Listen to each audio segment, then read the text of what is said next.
আসন্ন শারদীয় দুর্গোৎসব হিন্দু সম্প্রদায়ের সবচেয়ে বড় ধর্মীয় উৎসব।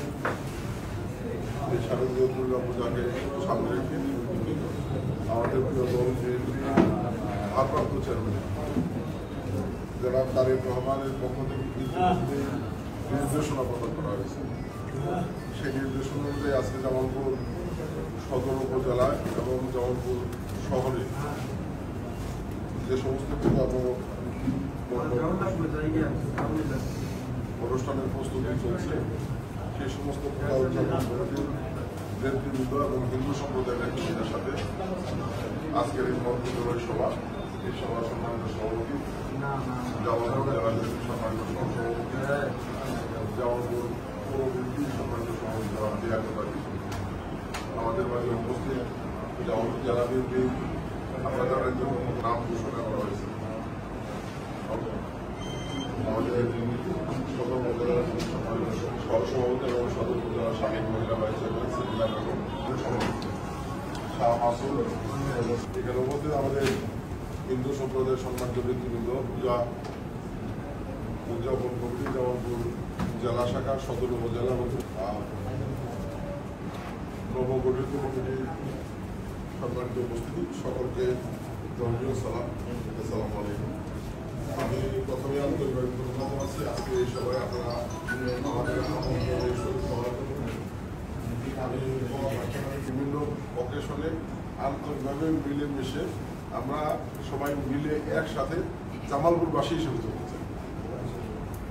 তো সেই ক্ষেত্রে আমি আমার অবস্থান থেকে এইটুকু বলবো যে আমি 11 বছর মেয়র ছিলাম।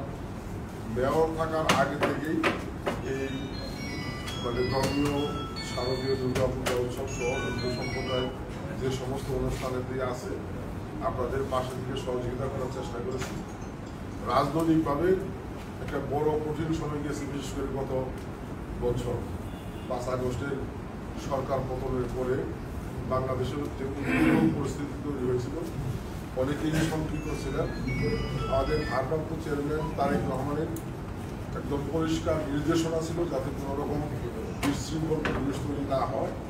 বিএনপির নেতাকর্মীদেরকে প্রয়োজন বোধে বিভিন্ন ধর্মীয় যে জায়গাগুলো আছে পূজা সহ সেগুলো প্রয়োজন বোধে শারীরিকভাবে পাহারা দেওয়ার এবং আপনারা জানেন যে আপনার দলের পক্ষ থেকে আমরা টিম গঠন করে দিয়েছিলাম যে এই বিষয়গুলো নিশ্চিত করা যাতে কোনো রকম বিশৃঙ্খল পরিস্থিতি নিশ্চিত করা। আমরা আপনাদের সাথে আলোচনা করে সেই অনুযায়ী এই পূজাকে সামনে আগেই আমাদেরকে চিঠির মাধ্যমে নির্দেশনা দিয়েছেন। গত পরশুদিন উনি আমাদের সাথে ভার্চুয়ালি মিটিং করেছেন এবং পরিষ্কার নির্দেশনা দিয়েছেন।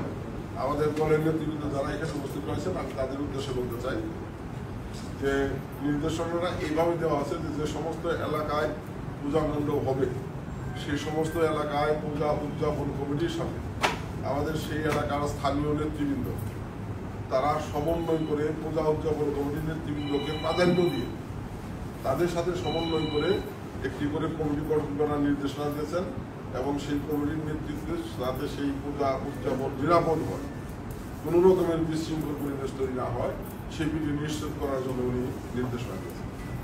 অর্থাৎ যেখানে পূজা উদযাপন কমিটি আছে সেই কমিটির সাথে আমাদের 2-4-5 জনকে সম্পৃক্ত করে দেওয়া, সেখানে সভাপতি সাধারণ সম্পাদক বা গুরুত্বপূর্ণ কোনো পদে আমাদেরকে দলীয় হতে হবে, কিন্তু আমাদের 2-4-5 জন পক্ষে 5 জনকে সেখানে সম্পৃক্ত করা যারা সার্বক্ষণিক সেগুলোর খোঁজ খবর রাখবেন, যোগাযোগ রাখবেন এবং প্রয়োজনীয় শারীরিকভাবে উপস্থিতি নিশ্চিত করবেন। আমি কথা বোঝাইতে পারছি কি আমাদের ইউনিয়নের নেতৃত্ব এখানে আছেন, তারা যে ইউনিয়নগুলোতে পূজা আমার জানা কথা আছে 5টি ইউনিয়নের নাই, যে 10টি ইউনিয়নের পূজা মণ্ডপ আছে সেই 10টি ইউনিয়নের সভাপতি সাধারণ সম্পাদককে এখানে আহ্বান করা হয়েছে। আমি সেই 10টি ইউনিয়নের সভাপতি সাধারণ সম্পাদককে অনুরোধ করবো যে আপনারা আজকের পরে স্থানীয়ভাবে পূজা মণ্ডপের ওই এলাকার নেতৃবৃন্দ যারা আছে তাদের সাথে যোগাযোগ করবেন, করে যে বিষয়টি বললাম। আবার এরকম আমাদের দলের কারো দিয়ে না যে ওনার জন্য আবার পুরা পূজার আয়োজন হুমকির মনে করি। আমাদের দলের মধ্যে 2-4টা খারাপ লোক আছে, অস্বীকার করা গেছে, ওই জাতীয় লোক এই পূজা মণ্ডপের সাথে সম্পৃক্ত করা যাবে, এই বিষয়েও আমাদের সতর্ক থাকতে হবে। আমরা ওনাদেরকে সহযোগিতা করবার যায় যদি আমরাই ওনাদের জন্য হুমকি হয়ে যাই, তাইলে তো এটা আসলে লাভের চেয়ে লোকসান বেশি হবে। আমি কথা খোলামেলা বললাম যে ইউনিয়নের নেতৃবৃন্দ যারা আছেন এই বিষয়ে অত্যন্ত সতর্ক থাকবেন। আপনারা নিজেরা তদারকি করবেন যাতে কোথাও কোনো অবস্থায় কোনো ঘটনা না ঘটে, কোনো বিশৃঙ্খল পরিবেশ তৈরি না হয়। ওনারা যাতে নির্বিঘ্নে পূজা উদযাপন করতে পারে এই ব্যাপারে আমাদের সর্বাত্মক সহযোগিতা থাকে। আমাদের সভাপতি সাধারণ সম্পাদক সহ নেতৃবৃন্দ আছেন, একই নির্দেশনা যে ওয়ার্ডে পূজা মণ্ডপ আছে সেইখানে পূজা মণ্ডপ পূজা উদযাপন কমিটির সাথে আমাদের সেই এলাকা 2-4-5 জন নেতৃবৃন্দকে সম্পৃক্ত করে দেওয়া, সার্বক্ষণিক খোঁজ খবর রাখার জন্য, এবং যদি কোনো প্রয়োজন হয় তাহলে আমরা প্রয়োজন বোধে সরকারকে আমরাও পাশে। আমি কথাটা আমাদের নেতৃবৃন্দ যারা তাদের দৃষ্টি আকর্ষণ করছি যে এই বিষয়টা জরুরি পদক্ষেপ নেওয়ার জন্য আগামী 28 তারিখ থেকে আনুষ্ঠানিকভাবে পূজা শুরু, এটা 28 তারিখের আগেই শেষ করতে হবে। তা আমি মূলত যে কথাটি বলতে চাই যে আমি আবারও বলতেছি যে এই জামালপুরটা আমাদের সকলের জামালপুর। আমরা চেষ্টা করেছি 5 আগস্টের পরিস্থিতি থেকে আমরা জামালপুরে একটা শান্তিপূর্ণ সৌহার্দ্যপূর্ণ পরিবেশ বজায় রাখার জন্য আমাদের দলের পক্ষ থেকে আমাদের দলের সকল নেতৃবৃন্দকে নির্দেশনা দেওয়া হয়েছে এবং সেই অনুযায়ী আমরা আন্তরিক চেষ্টা করছি। তারপরেও দু একটা বিচ্ছিন্ন ঘটনা হয়তো ঘটতে পারে, সেটার সঙ্গে দল সম্পৃক্ত না, কারণ ঘটনার দায় দল বহন করবে। আমার দলের নেতা কর্মীদেরকে আমরা পরিষ্কারভাবে বলেছি যদি কোনো দলের নেতা কর্মী তারা কোনো রকমের ঘটনা ঘটে তার দায় দল বহন করবে না, প্রতিনিধিত্ব ব্যবস্থা করবে। কাজে এখানে অবস্থানটি পরিষ্কার, আমরা আপনারা সহযোগিতা করতে চাই। আর আমরা প্রতিবারই আমি সহ আমাদের সদর উপজেলা নেতৃবৃন্দ আমরা বেশ কিছু পূজা মণ্ডপ আমরা পরিদর্শন করি। আসলে শারীরিকভাবে সমস্ত মণ্ডপগুলিতে যাওয়া সম্ভব হয় না। আমরা হয়তো এইবারও চেষ্টা করবো যে আমরা একটা দিন যতগুলো মণ্ডপ যেটুকু খাবার করা যায় আমরা শারীরিকভাবে পরিদর্শন করার চেষ্টা করবো। আর আমাদের এখানে হিন্দু সম্প্রদায়ের নেতৃবৃন্দ এবং যারা আছেন তাদেরকে যে আপনারাও আমাদের সাথে সার্বক্ষণিক যোগাযোগ রাখবেন, যে কোনো প্রয়োজনে যে কোনো বিষয় যখন যেভাবে চলেন আমরা আপনাদের কাছ থেকে সহযোগিতা করতে চাই। আমরা প্রতি বছরই একটা অনুদান কম বেশি দিয়ে থাকি। আসলে আপনারা জানেন গত 17 বছর আমরা নানা রকম জুলুম নির্যাতনের মধ্যে ছিলাম। এখনো কিন্তু আমরা আসলে দল ক্ষমতায় আসে নাই বা এরকম কিছু না, তারপরে একটা সুন্দর পরিবেশ এখন আমাদের কাছে আছে।